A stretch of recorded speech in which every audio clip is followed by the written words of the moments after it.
¿Qué tal, hermanos? ¿Qué tal, hermanas? ¿Cómo están? Espero que muy bien, por la gracia del Señor. Bienvenidos al canal En Defensa de la Fe. Les habla su hermano en Cristo, Natanael Baloyes, y hoy vamos a tocar un tema que varios de ustedes me han sugerido que toque. Es un tema bíblico. Vamos a hablar de Ananías y Zafira. Hay personas que creen que esta historia es determinante para asegurar que Dios mata y que Dios destruye y que la gente se pierde. Hoy con la Biblia vamos a ver si eso es verdad. Y te doy un spoiler por si no te quieres quedar hasta el final. Te digo que eso no es cierto. Te digo que Dios ama a todos y el amor no mata. El amor no destruye, el amor disciplina a lo sumo, pero no mata ni destruye. Vamos a mostrarlo con la Biblia. Si tienes paciencia y te quedas, lo vas a descubrir conmigo. Espero que lo puedas ver con los ojos de un niño. Bienvenido, bienvenida.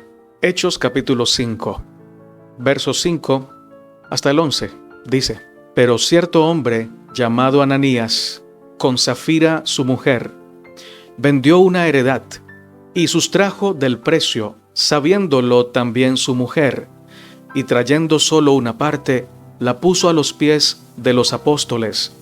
Y dijo Pedro: Ananías, ¿por qué llenó Satanás tu corazón para que mintieses al Espíritu Santo y sustrajeses del precio de la heredad? Reteniéndola, ¿no se te quedaba a ti? Y vendida, ¿no estaba en tu poder? ¿Por qué pusiste esto en tu corazón? No has mentido a los hombres, sino a Dios. Al oír Ananías estas palabras, cayó y expiró. Y vino un gran temor sobre todos los que lo oyeron. Y levantándose los jóvenes, lo envolvieron y sacándolo, lo sepultaron. Pasado un lapso como de 3 horas, sucedió que entró su mujer, no sabiendo lo que había acontecido. Entonces Pedro le dijo: Dime, ¿vendisteis en tanto la heredad? Y ella dijo: Sí, en tanto. Y Pedro le dijo: ¿Por qué convinisteis en tentar al Espíritu del Señor? He aquí a la puerta los pies de los que han sepultado a tu marido, y te sacarán a ti. Al instante ella cayó a los pies de él y expiró. Y cuando entraron los jóvenes, la hallaron muerta, y la sacaron y la sepultaron junto a su marido. Y vino un gran temor sobre toda la iglesia y sobre todos los que oyeron estas cosas. ¿Sabes lo que hace un hombre y una mujer lleno o llena del Espíritu Santo? Es enfocarse y ocuparse de dar gloria a Dios. Se ocupa y se enfoca en la causa del Señor y en el bienestar de su prójimo. En cambio, una persona llena de egoísmo solo piensa en sí misma, en sacar provecho de todo para gloria de ella. Es más, antes de que se contara la historia de Ananías y Zafira, se estaba contando la historia de Bernabé, un hombre honesto, honrado, generoso, que había vendido todo y había puesto todo a los pies de los apóstoles, para que la causa del Señor siguiera creciendo y para que las viudas, los huérfanos y los necesitados tuvieran ayuda y provisión. Luego se cuenta la historia de Ananías y Zafira, que viendo la fama, el buen nombre y la admiración que había logrado Bernabé por sus actos desinteresados, quisieron copiar los actos de Bernabé, pero no con un corazón regenerado, no con un corazón lleno de amor, sino con un corazón lleno de egoísmo. Entonces Ananías y Zafira vendieron sus propiedades, pero sacaron o sustrajeron del precio, en silencio, sin contarle a nadie. Hicieron el plan en secreto. Ustedes conocen la historia, con el fin de que la fama que tenía Bernabé también los alcanzara a ellos y a la vez quedarse en el beneficio del dinero que habían guardado para sí mismos. Querían tener fama de justos y de generosos con engaño y con egoísmo. creyendo incluso que su engaño no sería descubierto. Y es que, mis amados hermanos, la mente llena del mal cree firmemente que al final va a ganar haciendo lo incorrecto. El esposo adúltero cree que nadie lo va a descubrir. La esposa que miente piensa que sus mentiras siempre van a sonar ciertas. Los que planean vivir pecando creen que siempre tendrán todo a su favor. Lo que no saben o lo que no sabemos cuando planeamos pecar es que el pecado nos ciega, nos quita la vista, nos cierra la mente, nos quita el discernimiento y el buen juicio, impidiéndonos discernir la verdad de que el que peca de manera deliberada siempre está en peligro de ser descubierto y también en peligro de muerte. Déjame decirte esta verdad. Dios no mató a Ananías y a Zafira. La Biblia no dice eso. Lo que la Biblia dice es que ante las palabras de autoridad del apóstol Pedro, cayeron muertos el esposo primero y la esposa más o menos 3 horas después. Todos los días mueren personas y no podemos decir que Dios las mató. Lo cierto sí es que Dios sabía el día de la muerte de ellos y sabía la causa de esas muertes. ¿Cuál era la causa? El impacto y la sobreexaltación de saberse descubiertos. ¿Dios quería que ellos mintieran? Respuesta, no. ¿Dios quería que ellos murieran? Respuesta, no. Quienes se prestan a mentir y a engañar a otros también deben saber que se exponen a una muerte por consecuencias de sus actos. No es que Dios dijo, Ananías me mintió, que muera. No es que Dios dijo, Zafira me mintió, que muera. No, es que ellos tenían ciertas condiciones emocionales que al ponerse en la senda del enemigo de Dios y dejar que el enemigo los condujera y los llenara, se prestaron para que su muerte se gestara y se cumpliera. Pero Dios ni planeó sus muertes, ni ejecutó esas muertes, porque uno se podría preguntar, si Dios anda por allí matando a los mentirosos y a los que tientan al Espíritu Santo, ¿por qué no nos hemos muerto nosotros? Que tantas veces hemos tentado al Señor, tantas veces hemos hecho cosas que merecen una muerte incluso peor que la de Ananías y Zafira. ¿O por qué el Señor no mató a Nerón antes de que matara a tantos cristianos? Él estaba haciendo algo terrible y conocía a Dios, porque era un gobernante y tenía a su disposición toda la luz del amor de Dios, pero la rechazó. Escuchó al apóstol Pedro, escuchó al apóstol Pablo y no le importó y siguió matando cristianos. Y no murió rápidamente como Ananías y Zafira. No fue Dios. Fueron situaciones y circunstancias. La Biblia no dice que Dios los mató. A lo sumo dice que Pedro recibió por revelación que la esposa de Ananías también moriría. Pero Pedro no le dijo, ahora vas a morir por haberle mentido al Espíritu Santo. El que diga eso le está colocando cosas a la Biblia que la Biblia no dice. Más bien Pedro, lleno de la autoridad de Dios, los reprendió. Y esa reprensión, claro que valía, claro que estaba al lugar, era al lugar esa reprensión. Ahora, de la forma como ellos reaccionaron, ya no es que Dios los mató, sino que esa reacción de haber sido descubiertos públicamente causó en esos corazones una angustia tan grande que su corazón se desprendió, explotó. Las emociones negativas que están allí a causa de que hemos pecado contra Dios y planeamos el pecado de manera baja y sucia, pueden matarnos, pueden acabar con nuestra vida. Y no hagamos a Dios el culpable de esas muertes. Permítanme repetirles esta frase. Quienes se prestan para mentir y para engañar a otros, también deben saber que se exponen a una muerte por consecuencias de sus actos, sin que sea Dios quien venga y les quite la vida. Que Dios sepa cómo vamos a morir no implica que sea Dios quien nos mate. Dios no anda por allí matando, hermanos. Los seres humanos, con esta mente sucia, oscura y limitada, andamos atribuyéndole a Dios cosas que no son de Él. La muerte de 2 personas en medio de la iglesia primitiva era una noticia triste, lo mismo que el descubrimiento público de su engaño. 2 cosas que pasaron no porque Dios así lo determinara, sino porque los hombres nos dejamos llevar por el mal para empañar la causa y la obra de Dios. Y ojo, porque nuestros actos tienen consecuencias temporales, pero al fin y al cabo, consecuencias. Por eso es que Dios está tan interesado en llamarnos al arrepentimiento por amor, no por miedo.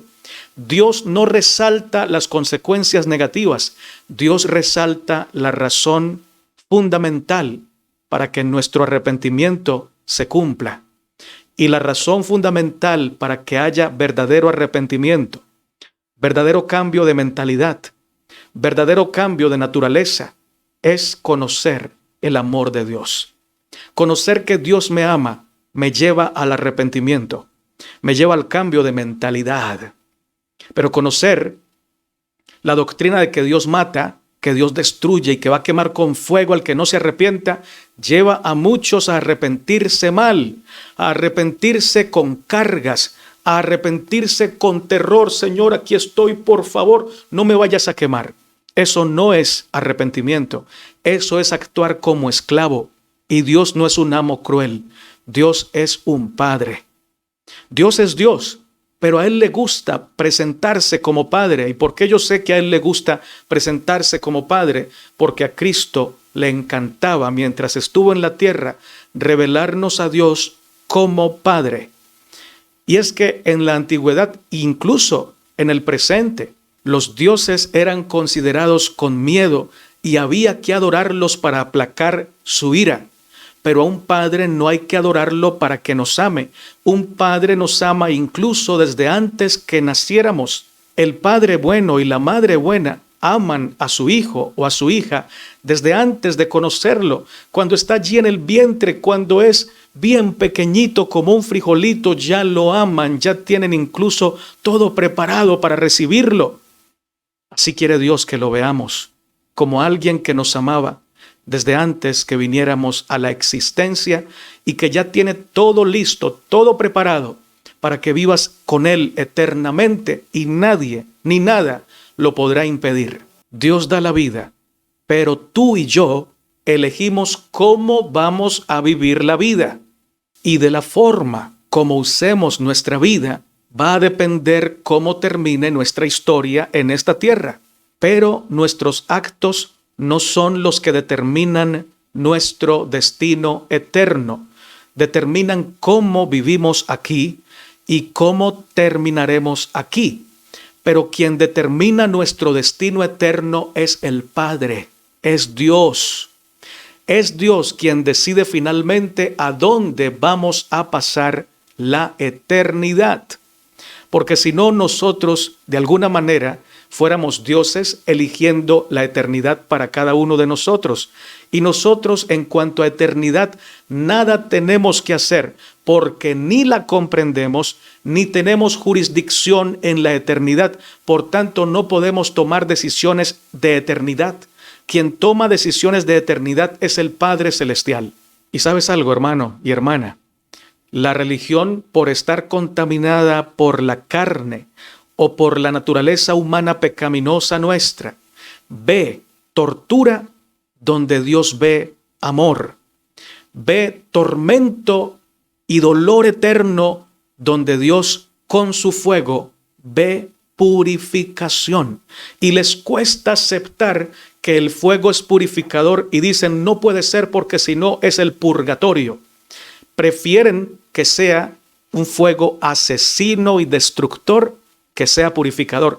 Esa es una demostración de cuán caída tenemos la mente humana, que nos parece malo que el fuego sea purgador o purificador y no nos parece mal que sea destructor y que acabe con la vida que es tan valiosa para el Creador. Eso es tener la mente distorsionada, tergiversada por el pecado. Pero el fuego de Dios no es destructor, porque Dios no destruye sus criaturas ni su creación. Dios a lo sumo transforma sus criaturas y transforma su creación, pero no la destruye, porque Él no creó la tierra para ser destruida, sino para ser habitada. Y Él no creó a los habitantes de la tierra para ser destruidos, sino para ser amados. Y ese plan se va a cumplir. El pecado nada tiene que hacer al interponerse entre Dios, su plan y sus hijos. Nada tiene que hacer y nada puede hacer, porque nada se puede hacer en contra de Dios, sino siempre a favor de Dios y del plan de Dios. Alabado sea su nombre. Oh hermanos, necesitamos aprender a leer la palabra con la dirección del Espíritu Santo. La letra mata cuando no estamos llenos del Espíritu de Dios. Pero cuando nos guía el Espíritu Santo, la letra se vuelve vida, porque es vida en Cristo. La letra solo mata cuando leemos la Biblia en la carne, pero es vida y es vivificante cuando leemos la Biblia, dirigidos por aquel que inspiró la Biblia. Amén por eso. Los últimos hechos de Ananías y de Zafira en este mundo fueron hechos vergonzosos. Generalmente las personas morimos de acuerdo a cómo hayamos vivido. Y no me refiero tanto a las circunstancias de la muerte, porque hay santos o hay personas amables, justas, correctas, que han muerto de maneras horribles, en accidentes o asesinados. Pero sí me refiero a la actitud con que morimos o mueren los seres humanos, como morimos los que estamos sin Dios y como morimos los que creemos en el Señor. La actitud es abiertamente, drásticamente diferente si crees en el Señor que si no crees en el Señor. Si vivimos una vida siempre a la sombra del Omnipotente, una vida escondida con Cristo, nuestra actitud final será de paz, de gozo y de confianza. No importa las circunstancias en las que nos toque morir, pero si vivimos una vida siempre aferrada al pecado, al placer y al engaño, nuestra actitud final será de miedo, de terror y de incertidumbre, tal como murieron las personas de la historia de Hechos capítulo 5. Prácticamente a Ananías y a Zafira los mató la vergüenza, los mató el terror de haber sido descubiertos, los mató el miedo y su corazón no soportó tanta presión. La pregunta es, ¿se perderán eternamente Ananías y Zafira? ¿Será su pecado quien diga o dicte su destino final? ¿Se acaba la gracia de Dios, el amor de Dios y el poder de Dios cuando alguien se muere?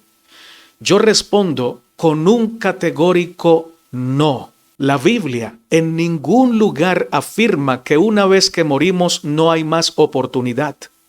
Más bien nos muestra que Dios sigue siendo Dios cuando morimos y que para Él los muertos viven. Es necesario que los hombres mueran una vez y luego el juicio. Pero el juicio de Dios no es para matar y para destruir. Es un evento de salvación, de redención, de reconciliación. Para Dios es más fácil reconciliarse con un pecador difícil de perdonar que matarlo. Para nosotros que somos violentos por naturaleza y que creemos que todo se resuelve derramando sangre, es más fácil matar a aquel que es nuestro enemigo que amarlo y perdonarlo. Para Dios es más fácil perdonarlo, transformarlo y reconciliarse con Él que destruirlo y que matarlo, porque en la naturaleza de Dios no hay odio, no hay tal cosa como matar y como destruir. Eso es ajeno a Dios, es ajeno a su naturaleza. Hemos explicado muchas veces aquí lo que sucedió en el diluvio y lo que sucedió con Sodoma y Gomorra y con todos los juicios del antiguo pacto. Todos tienen explicación desde el amor de Dios y ninguna de esas almas se va a perder eternamente. Todas aprenderán su lección porque el fuego purifica, porque el fuego de Dios es poderoso y logra cosas que nuestra mente no es capaz de imaginar. Por eso es que en el cielo habrán sorpresas gloriosas, todas positivas. Te vas a encontrar tú allí y yo allí, y esa es la mayor sorpresa, que tú tan pecador y yo tan pecador estemos allí para siempre. ¡Qué sorpresa! Pero la otra sorpresa es ver allí a todas las personas que nosotros estábamos seguros que eran imposibles de transformar, imposibles de perdonar, estarán allí, y esa será una gran razón para adorar al Señor. Algunos dicen así: si mi enemigo va, yo no quiero ir. No han comprendido el cielo, no han comprendido el amor, no han comprendido la gracia de Dios, y ni siquiera ellos han sido perdonados, porque si usted no perdona, usted no ha sido perdonado, no ha comprendido el perdón. No porque Dios no lo quiera perdonar, sino porque usted no ha querido entrar en esa gracia. Pero tarde o temprano va a entrar, porque todos entraremos. Para que haya juicio después de la muerte, debe haber resurrección, lo que indica que Ananías y Zafira van a resucitar. ¿Con qué sentimientos resucitarán Ananías y Zafira? Con miedo, pero también con vergüenza, con dolor por haberse equivocado de la forma que lo hicieron. Pudieron, hermanos, haber vivido mejor una vida santa en el libro de los Hechos, y que su historia hubiera sido una más de esas que en el libro de los Hechos nos hacen decir: ¡wow! ¡Gloria a Dios! Pero por escoger la codicia terminaron mal. Sus sentimientos al resucitar serán de vergüenza y de miedo. Y dice Apocalipsis 20 que los que vivieron en pecado y no vivieron para Cristo serán lanzados en el lago de fuego. Lo más probable es que Ananías y Zafira sean lanzados al lago de fuego. Como somos bien humanos, ya nos imaginamos a estos dos personajes ardiendo y sufriendo y gritando mientras son quemados eternamente o aniquilados después de quemarse por un tiempo. ¡Qué mente tan retorcida que tenemos! ¿Cómo podemos creer que el Dios de amor y misericordia, que sabe sufrir con los que sufren, va a someter a sus criaturas a una tortura de este tamaño? Y no te vayas, aunque te esté doliendo esto. Quédate hasta el final. El lago de fuego es un lugar de amor y de bondad, como todo lo que proviene de Dios. Y alguno dirá: y entonces, si es de amor y de bondad y no es fuego literal, ¿por qué habla de tormento eterno? ¿Acaso no recuerdan cómo clamaban los demonios cuando se encontraban en la presencia de Cristo? Si no lo recuerdan, déjenme que se los recuerde. Mateo 8:29 dice: y clamaron diciendo: ¿qué tienes con nosotros, Jesús, Hijo de Dios? ¿Has venido acá para atormentarnos antes de tiempo? Notemos, amados hermanos y hermanas, que el Señor Jesucristo no les estaba echando fuego literal a los demonios, pero era su presencia la que los atormentaba. Jesús ni los maldecía ni los odiaba. Sí los reprendía, pero no los maldecía, no los odiaba. Era su amor, su perfección, la que les producía ese tormento, porque están tan acostumbrados a la oscuridad que la luz, sin ser tormento, los atormenta, que el amor, sin ser torturador, los tortura, porque no lo pueden soportar. Están demasiado acostumbrados al odio, demasiado acostumbrados a la oscuridad, que la luz les fastidia. Así, mis hermanos, será en el lago de fuego. Será amor y misericordia que produce tormento a los que están acostumbrados a lo malo, al egoísmo y al pecado. Y ojo, no es que el amor produzca el tormento, sino que el pecado y el egoísmo se atormenta en presencia del amor, aunque el amor lo quiera abrazar y lo quiera amar. Pero ¿por qué les produce tormento? Porque se acuerdan de todo lo malo que hicieron, de todo el odio que tienen en su alma, pero a la vez pueden ver con claridad cuánto los ama el Creador, y eso los atormenta. En escala menor, la Biblia ya nos mostró qué es el lago de fuego. Proverbios 25, 21 al 22 dice: si tu enemigo tiene hambre, dale de comer, y si tiene sed, dale de beber. Así harás que le arda la cara de vergüenza, y el Señor te lo pagará. Pablo, tomando este pasaje, dice lo mismo, pero le cambia una palabra. En vez de decir que le arda la cara de vergüenza a nuestro enemigo, dice que ascuas de fuego se amontonan sobre su cabeza. Y sabes que en la Biblia el fuego es símbolo del Espíritu Santo. Es el Espíritu Santo quien trabaja en la mente y en la conciencia de nuestro enemigo cuando en vez de hacerle mal, le hacemos bien. Le arde la cara de vergüenza porque el Espíritu Santo lo está convenciendo de injusticia y de pecado. Cuando alguien ama al que lo odia, el Espíritu comienza a trabajar y comienza a revelarle a esa persona que odia a Cristo, su amor, su gracia, y ese amor avergüenza al pecador porque le hace reconocer lo horrible del pecado. Y solo viendo el amor, el pecador tiene esperanza de ser transformado. Pero siendo torturado con fuego literal, el pecador lo que va a hacer es afianzarse más en el pecado, y entonces estaríamos diciendo que Dios, en vez de sacar al pecador de su actitud, lo que hace es echar más candela para que se siga encendiendo ese pecado, y ese no es Dios. El juicio final de Dios será la aplicación gloriosa del amor del Señor a aquellos que no se lo merecen. Será esa actitud de perdonar, amar y ayudar a aquellos que merecen recibir castigo eterno, tortura eterna o aniquilación eterna. Así como la cruz impresionó al universo entero cuando vieron al Todopoderoso manso como un cordero, pudiendo usar su poder para librarse y matar a todos los que procuraban su muerte, y en vez de ello perdonarles con amor eterno, así también el lago de fuego será la manifestación del amor de Dios otorgado a personas que no lo valoran, no lo merecen y no lo han pedido. En escala mayor, en el lago de fuego, Jesús dará agua a los que tienen sed y pan a los que tienen hambre, y por ello les arderá la cara de vergüenza. Porque Dios no maldice a los que lo maldicen, Él los bendice. Dios no maltrata a los que lo maltratan a Él o maltratan a sus seguidores fieles. No, Dios los ama, los acaricia y les busca hacer el bien. Porque Dios sabe que el mal no se vence con el mal, sino con el sumo bien, el amor. Así que la Biblia me muestra claramente que en el lago de fuego todos los malos serán amados.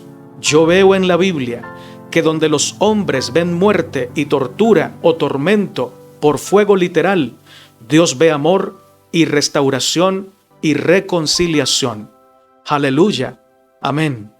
Ananías y Zafira serán conocidos no por la versión horrible que dejaron en esta tierra, sino por la versión gloriosa que Dios logrará sacar de ellos, porque su amor es experto en transformar lo malo, en sacar de lo malo lo mejor, lo bueno. Él es capaz de hacer que todas las cosas obren para bien de aquellos que lo aman. Y sabes que esa frase es profética, porque al final todos amaremos al Señor. El amor logrará conquistar a todos para el amor y para la eternidad. Ese es el final feliz que nos espera por la gloria del Señor.